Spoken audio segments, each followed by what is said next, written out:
So like what happened, what do we know about what happened to now a couple water plants and the outages there?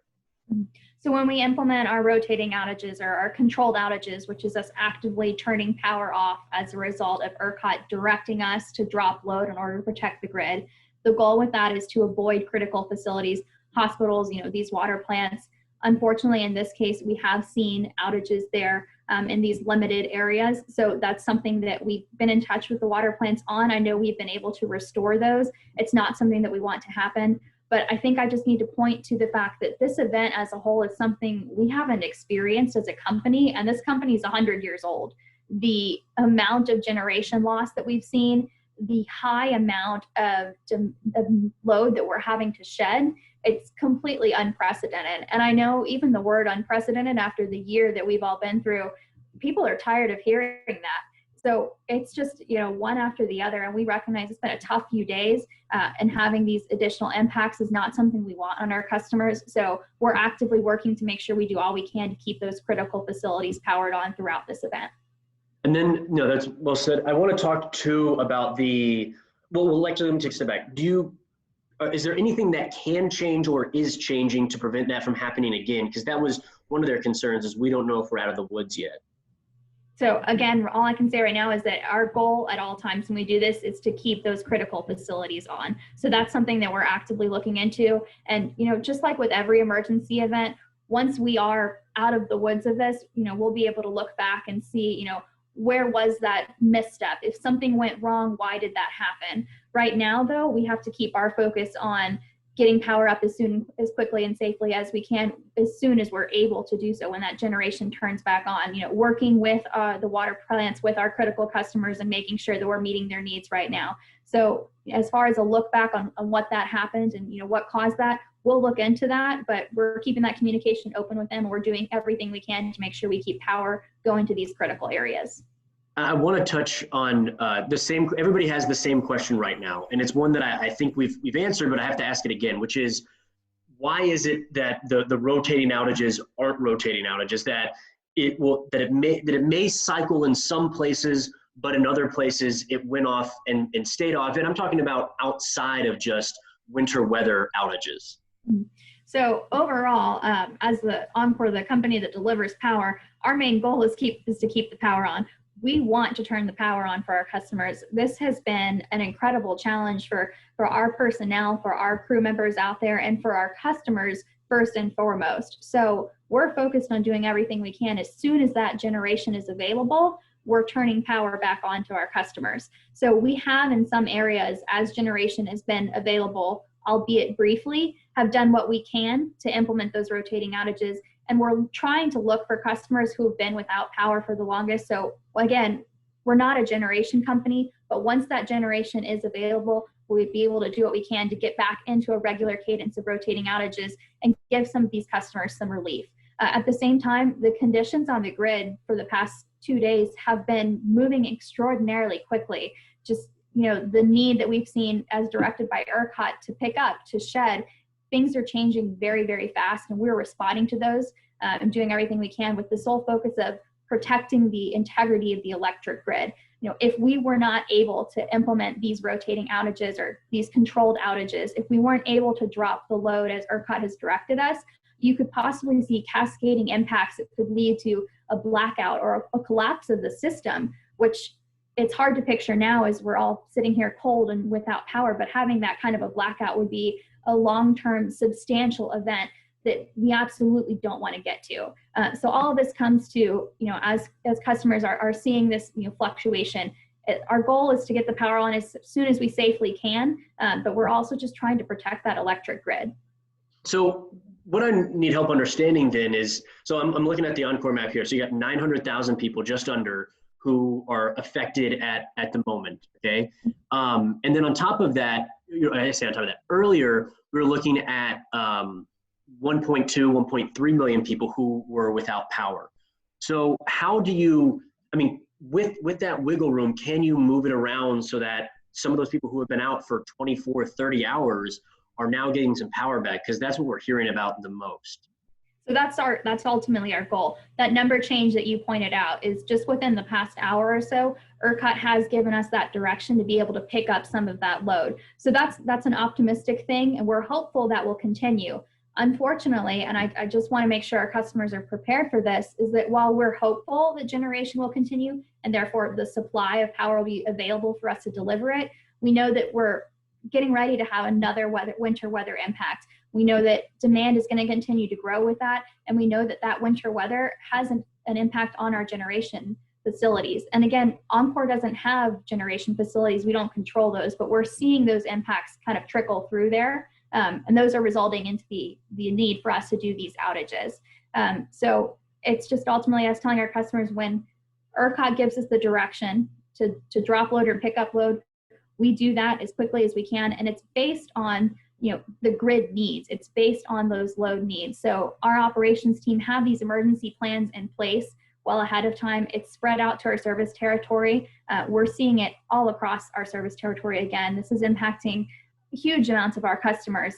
So we're asking everyone to be prepared. But once that generation increases, our goal ultimately is especially to focus on those who have been without power for longer periods of time, to give them some relief. And while that means we'll still likely have rotating outages, our hope is that those rotating outages will be actual rotation. So we'll have breaks of period where you can warm up, where you can plug your phone in. So that's something we're working at again. But ultimately, it's a generation issue. And as soon as that supply is available, we're going to do all we can to make sure we get that power safely back on. But at the moment, you guys don't know when that will be. At the moment, we don't know when that will be. We continue to take our direction from ERCOT. I believe that ERCOT has said that it's possible for these impacts to continue for days. So I know that's not something our customers want to hear, but we're finding out this information as it's released from ERCOT. As soon as they tell us what those grid impacts are, we take immediate action to do so. So with that, we know there is the possibility of continued extended outages.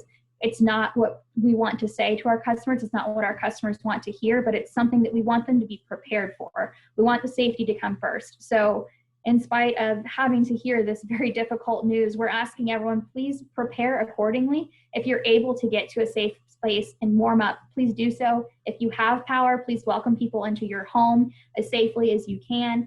There are resources available across many of our communities. You can also call 211 if you see what kind of warming resources are available to you. Check on your neighbors, and if you are experiencing a life-threatening event, not a power outage, but if you're experiencing a life-threatening event, please call 911. Do the safe thing to take care of yourselves and your loved ones.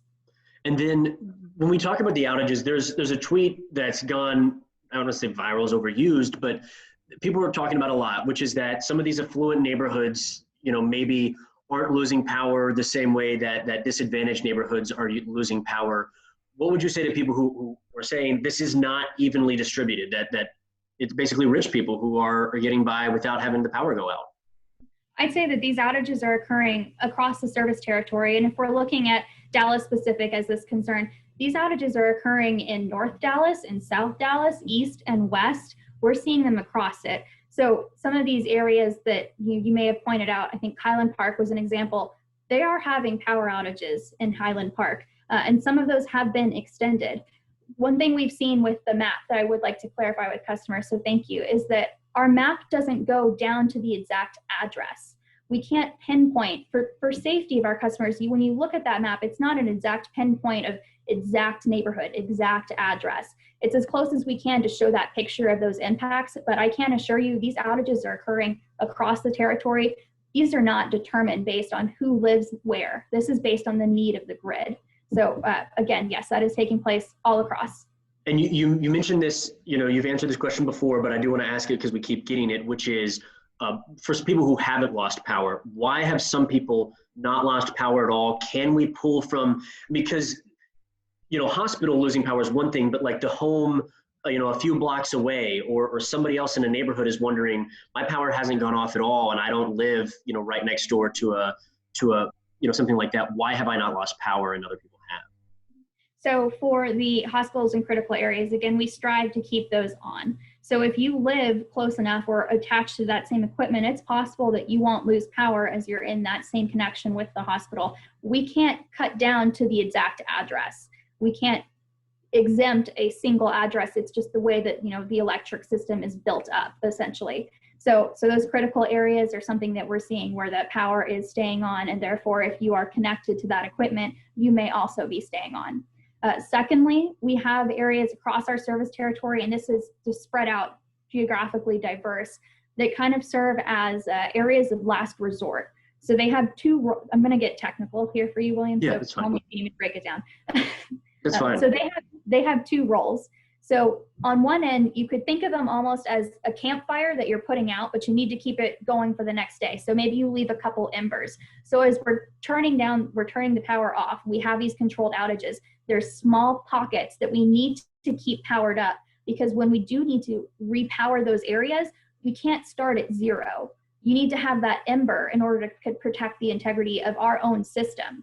So that way, when all these connections come back on, they have something to hold on to, essentially, in simplest terms. Yeah. So that's one role of those areas, is that it helps keep our system stable when we're able to return power. It makes it easier to turn power back on because these already exist as the embers that we can use to restart that fire. Secondly, go ahead, sorry. Secondly, they also serve as this area of last resort. If generation drops significantly into potentially dangerous levels, these areas are designed so that they will shut off power automatically. We don't need our operations personnel to identify the needs, match the loads, or the call from ERCOT. It's a built-in safeguard to the system that if the generation drops too low and there's a true threat to the whole integrity of the grid, these places will all drop at once like that. So we need to have that backup in place so we don't have any, we hope we never get there, but you need to have that backup to make sure that you don't have cascading blackout impacts. Can we rotate where those pockets are, or are they just in a fixed spot? For the most part, they're in a fixed spot just because the way that they're set up. It starts getting into some very technical engineering terms with frequency and all such, and so I'm doing all I can to put it in a way that your viewers and our customers understand. And I'll let you go. What last message would you want to share to people then? I would just share with people that we know you're frustrated. We know this is very, very hard. It's been an incredibly tough few days. It's likely going to be a tough few days to continue. So again, please just put safety first. I want to assure you that our personnel are working on it, and as soon as generation is available, we'll do everything we can to get power to turn safely back on. We don't know when that's going to be. So in the meantime, if you need to get out of your home and go to a safe or a warm place, please do that. Please don't wait. And just continue to take care of yourselves, and we'll keep doing our jobs here as well. Thank you, Carrie. I really appreciate it. You take care, all right? Absolutely. You too. Thanks.